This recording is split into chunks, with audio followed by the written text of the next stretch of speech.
What is going on, people of the free world? This is the day, this is the week, this is one of the days I've been waiting on all year. It's like Christmas to us horror fans. EC Comics is back. You know, I was happy last year when Golden Key came back. Happy now because EC is back.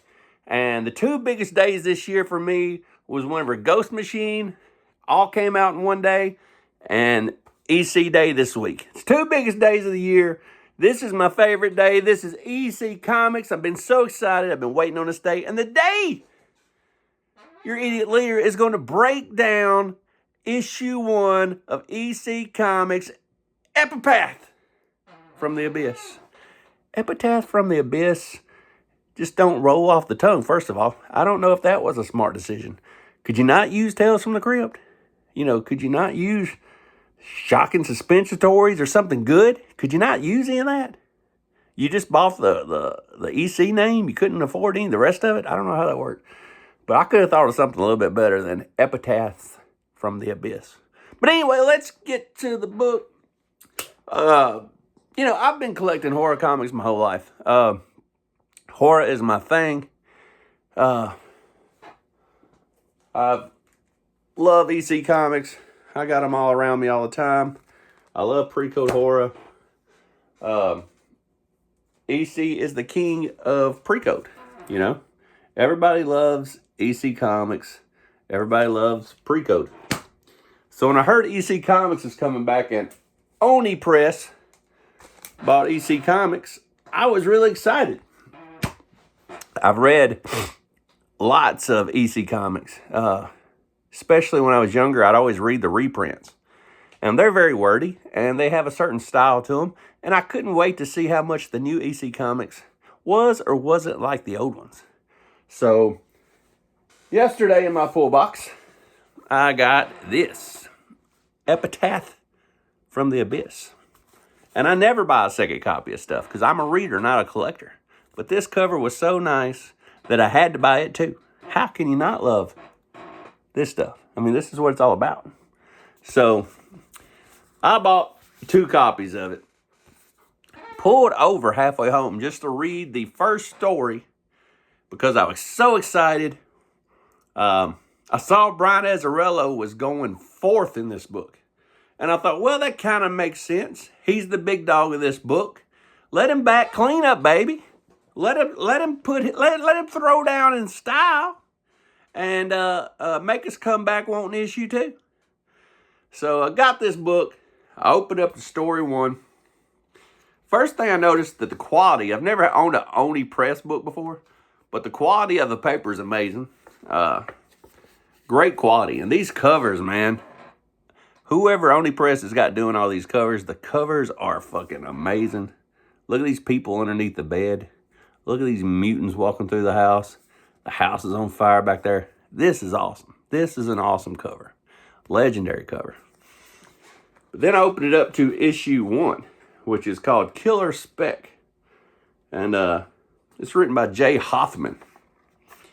And the first thing I noticed right here was their new host, the Gravedigger. And it's wordy, kind of like the older ones. So that didn't bother me at all. But the Gravedigger art was amazing on this page. And then it got to the story, which is a different kind of art. This story was about this guy right here that just thought he was the shit. He's a professional writer. He goes to a coffee house. And the reason he's blanking out is because everybody in the coffee shop is unprofessional and making too much noise. Or he'd write a great story.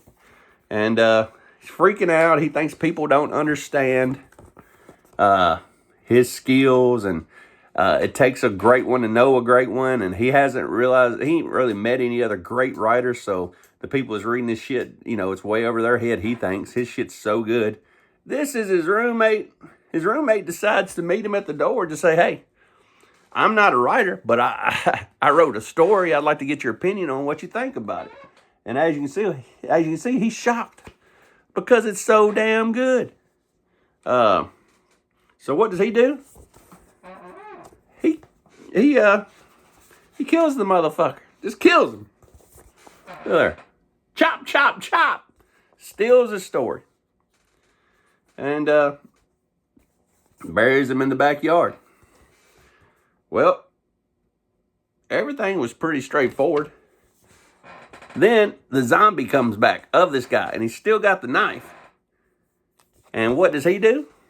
He turns around and kills the writer and mails his head to the place that was supposed to meet him to read the story.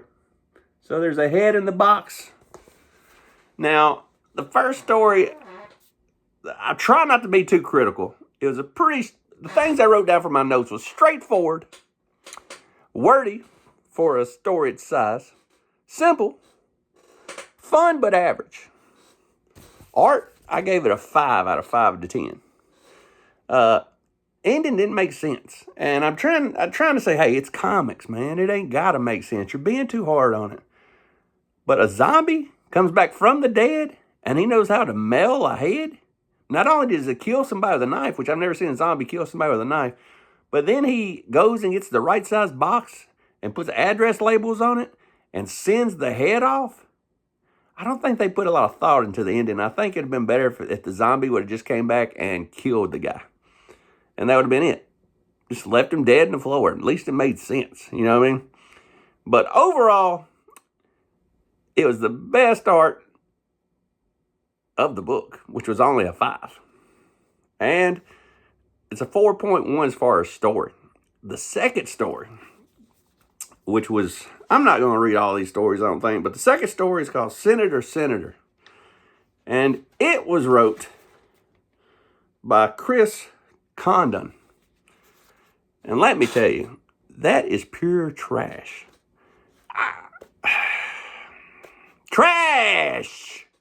I'm trying not to get all angry about, I usually get angry and a little tore up over things I like. But politics, I read comics to get away from the stupid shit in the world. I watch sports to get away from the stupid shit in the world. I don't want to be preached about politics, religion, or sexuality. I don't want to. You do your thing, I'll do mine. I don't care what religion you are. I'll respect you and be friends with you. I don't care if you're gay or not. I'll respect you and be friends with you. I don't care if you're a Democrat or Republican. I'll respect you and be friends with you. But I don't want you preaching to me. You do your thing, I'll do my thing. And to write a book, a story about politics, about abortion, about Democrats and Republicans was stupid. I don't want to read that shit. I try to get away and escape through comics and through sports. So the second story in here is about a woman that is president that changes her mind on abortion. And this I don't know, this person's trying to figure out how that could happen. It's like a reporter sneaks into this room and finds out that the president is being worked on. It's stupid. It's stupid. They're, having an operation on the president's brain to make them think the way they want to think. And I just thought it was stupid. I don't want to hear about politics in my horror books. I don't. I want to escape. So for that, you get a 0.7 for a story. And the notes I wrote down is trash.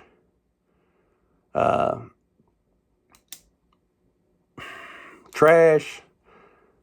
Not what I want in a comic. It was simple. It was basic. It's a straight ahead story. It's a worse story in this issue 1. Art was worse. I give it a 4. Ending had a little bit of a pop and a little bit of a surprise, but nothing special. Shame on you, Chris Condon, whoever the hell you are. Your story's trash. And for you to be able to say that you were in the very first Epitaphs from the Abyss, the restart of EC, and that's the kind of garbage you put in here? Not good, guy. Not good at all. So I'm giving you a 0.7 for the second story. Third story, it is by Stephanie Phillips. And if y'all don't know her, I believe she is a pink-headed lesbian, which I'm totally fine with because everything she writes is amazing. So for the people who don't think I like lesbians, you're wrong, because I love this story. I loved everything I've ever read of Stephanie Phillips. I don't know why, but she's a good writer. Her last story I really, really liked was Capwolf, and really enjoyed it. So when I saw she was in here, I was all excited. I wanted to read Stephanie Phillips' story. And it was the best story in the book. I'm giving it a 6.9. This guy has to make a decision. These people broke into his house, and he has exactly 4 minutes to make a decision on who he's going to kill, or they all die. He has a daughter, a son, and a wife, and he can either kill himself or kill one of them. And he's going around the room trying to figure out who he's going to kill, what he's going to do. Smacks the shit out of his son. The time is ticking. The suspense is going the whole time. At the end, he decides to shoot his wife. And when he shoots his wife, it goes to this fat boy on the computer. They can't believe what he just did. And then you find out that people all around America is betting on who would have died. And this little fat boy just made some money. He picked right, and he's so excited for his wife and his baby. There's his wife and baby. He's so excited that he just made some money. And he don't realize that outside his door, here comes them same dudes to offer him the same fucking deal. So that's a cool little twist. For this one, I wrote fantastic. What I Want in a short story. It was intense. I like the countdown aspect. I love the ending. The art was getting worse throughout the book. This artwork got a 3. It's the worst art yet. But I love Stephanie Phillips' work. I'm giving it a 6.9. It's the best story in the book. And it got down to the last story, and it was my man Brian Azzarello. So I was super excited that Brian Azzarello was closing issue 1. And it is a story called U.S. versus U.S. or Us versus Us. And right off the bat, I noticed that the art is pretty bad. Art is the worst. It's worse and worse. Every story, the art has gotten worse in this book. And I noticed that it is the shitty artwork from the outside. This is beautiful. This is done good. This artist did it right. Whoever this is, don't know how to draw. Shitty artwork. Shitty artwork. And I'm disappointed because the story sucks bad. Brian Azzarello just mailed it in. And that saddens me. The story sucks. The art sucks. It took maybe 15 minutes for both of them to do this shit. The art sucks. The story sucks. The story is another political story. 2 out of 4. 50% of this book is politics. This is a story. I saw these cool people, and they're like mutants. And I was hoping there would be a story about, I don't know, it looks cool with the house on fire out the window and them hiding under the bed. I was hoping it's just people coming through, just chopping up people. Kind of a, I don't know, a Texas slaughterhouse or something. And when you get the book, you find out it's nothing like that at all. It's a story about U.S. versus U.S. or us versus us. And it's a story about getting vaccinated. So it's very political. You're on one side or the other. It's fucking stupid. Shouldn't be in my comics. I don't care about reading if you agree or disagree with vaccinations. Trash. I'm disappointed that Brian Azzarello